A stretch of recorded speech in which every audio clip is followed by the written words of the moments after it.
Dankalin Hausa ya fi dankalin Turawa amfani a jikin mutum. Ba wai ba za ka iya cin dankalin Turawa ba ne, ba wai kawai ka ci dankalin Hausa ka bar dankalin Turawa ba, amma in ana faɗan inganci kuma aka gwada dankalin Hausa da dankalin Turawa, ka zaɓa dankalin Hausa. Barka da warhaka, sunana Dr. Ayuba, ni likita ne kuma na kware a ɓangaren lura da masu ciwon suga da rage kiba da rayuwa mai inganci. Wato ni ba likita ba ne kawai, amma na kware a wayannan ɓangaren. So ina yin bayani ya kamata a ji a yi al'akari da shi. Duk wanda yake jin daɗin videos da nake yi, a tabbatar ka yi following kuma ka sharing wannan video.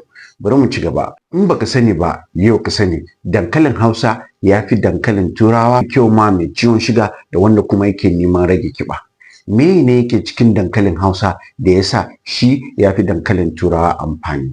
Na ɗaya shine ita dankalin Hausa ta fi yawan vitamin A. Vitamin A kuma yana da amfani sosai. Na ɗaya shine yana taimaka lafiyar idanu. Kusan cewa masu ciwon suga suna samun damuwar idanu.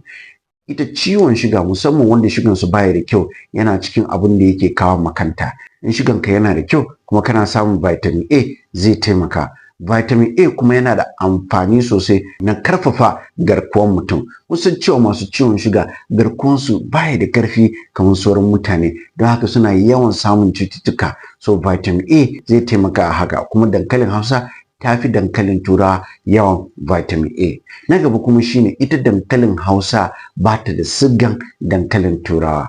Duk abu da baya da shiga sosai shine muke ba da shawara mai ciwon suga ya amfani da shi. Dalilin haka don tana da fiber. Ko da shike tafi dankalin Turawa zaki, amma fiber nan yana tabbatar cewa in ka ci dankalin Hausa bai ɗaga ma shiga nan da nan ba.